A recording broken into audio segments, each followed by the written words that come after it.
This is going to be a real short video of how to correctly spot. I thought it would be funny because I've had some bad experiences of spotters, and it's just going to really explain to you really quickly how to correctly spot. The first thing is you don't want to stand too close when you're spotting. You don't want your nuts to be over the guy's face. And this video is mainly going to be about the bench press.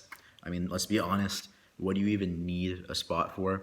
I'd say the only other exercise you could use a spot for is for the back squat, but that's not when someone's behind you. You'd want two people on each ends of the weights. But then again, you should learn how to drop the weight on the squat. So really, you only need a spot for bench press if you don't have the safety bars, and especially if you're at a public gym. So the first thing when you're spotting someone on bench press is you don't want to stand too close when they're doing it. You want to give them their space. They should barely be able to see you when they're looking up, and you definitely shouldn't be too close. You should let them breathe. And the most important thing about this video is you don't want to touch their bar until it goes down. If it looks like they're struggling, you let them struggle, you let them earn their reps, let them get their gains. You don't want to steal the lifter's gains. But once that bar goes down, you're going to feel free to touch it and help them pick it up. And I'd say you can keep your hands under the bar, but you should ask the lifter. If the lifter is unconfident, they'll want the hands under the bar. But a confident lifter who thinks they'll hit the weight, they might not want your hands under the bar. And when I say confident lifter, I don't mean in absolute terms. A confident lifter is just a lifter who thinks they're going to hit the amount of weight for the amount of reps they think they're aiming for. That's all a confident lifter is here for the bench press. And you want to time the lift off if you're even going to do a lift off. Me personally, I don't use lift off for bench press. I find it decreases the stability.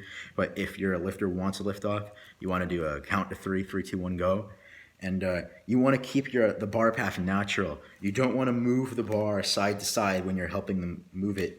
You want to, if you're doing the unrack, you want to put it very slowly above them. And then the most important is when you're re-racking it with them, you don't want to move it to the left or the right. You can fuck up someone's shoulder really easily. This happened to me, and this is why I had a bad experience with spotters.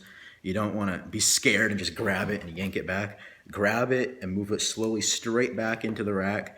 It's because when their shoulders on the bench press are placed into the bench, if you move it too far to the right or the left, you can tweak someone's shoulder, and that's just stupid. So yeah, that's a very basic video on how to correctly spot. Spotting is very easy, and the last thing I'll say is spotting is super easy.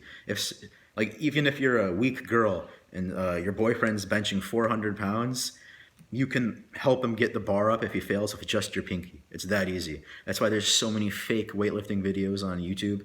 Because just barely touching the barbell will make a huge difference for the bencher as long as they're still actively pressing.